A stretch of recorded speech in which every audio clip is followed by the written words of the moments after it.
8h04.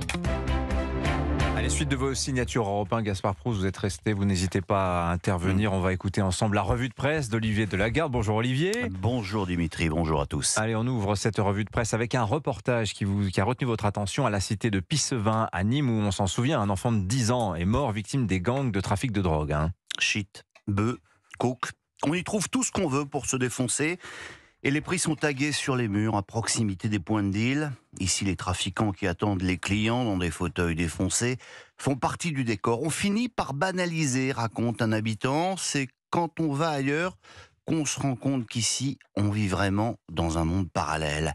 Voilà ce que vous lirez ce matin dans Le Parisien. On dit parfois que la presse n'a pas de mémoire, qu'une information chasse l'autre, qu'elle est vite oubliée. Eh bien, Le Parisien, aujourd'hui en France, a eu la bonne idée d'envoyer une reporter qui est restée 6 jours sur place.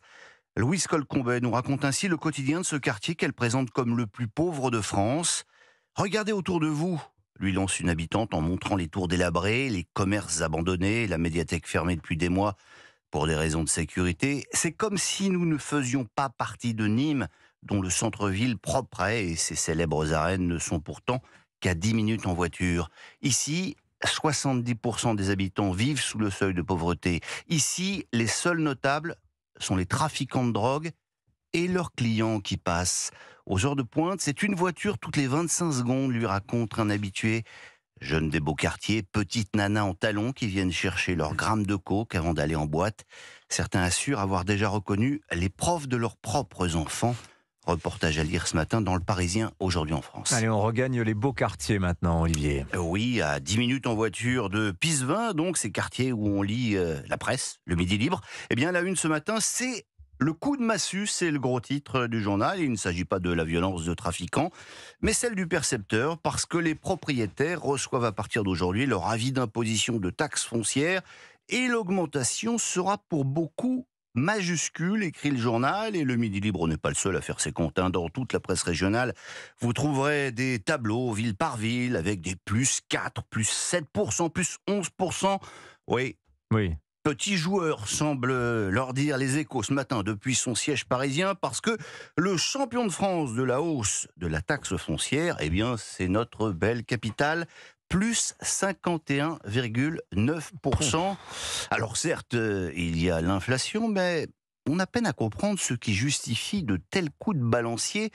Sinon, la mauvaise gestion des finances, écrit Jean-Francis Pécresse dans son éditorial. Les propriétaires qui se sont endettés pour des années, poursuit-il, n'ont pas vocation à faire les fins de mois de municipalités aux administrations pléthoriques, s'abstenant de tout effort des finances publiques. Bing, bien envoyé. Fiscalité, sécurité, Olivier, est-ce qu'il en sera question aujourd'hui entre le président de la République et les chefs de parti ? Eh bien, je vais vous répondre extrêmement précisément, Dimitri. On n'en sait rien parce que c'est quand même le grand flou, cette affaire. En fait, vos journaux n'attendent pas grand-chose de cette grande réunion sans micro ni caméra à Saint-Denis cet après-midi. L'humanité n'y voit qu'une initiative d'ampleur médiatique, un coup de com', quoi. Les dirigeants de la NUPES iront en traînant des pieds, mais passeront une tête, écrit un rien désabusé Libération.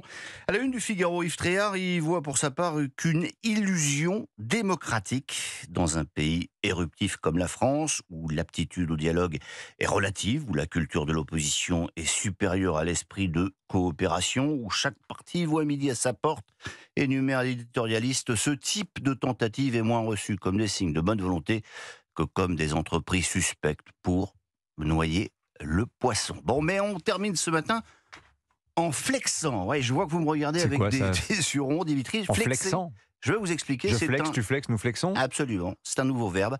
Et il fait fureur parmi les employés d'Accenture, raconte Margarita Nazi dans Le Monde. Flexer, ça veut dire ne pas se rendre à son travail un jour par semaine. C'est vous qui décidez et vous gardez l'intégralité de votre salaire. Le Monde consacre une grande enquête à cette sorte de semaine de 4 jours à la carte, méthode adoptée par ce grand groupe pour appâter les jeunes diplômés. Ouais. Alors dit comme ça peut paraître anecdotique, vous pensez peut-être que c'est un truc réservé à quelques entreprises dans le vent. Eh bien, ne croyez pas cela.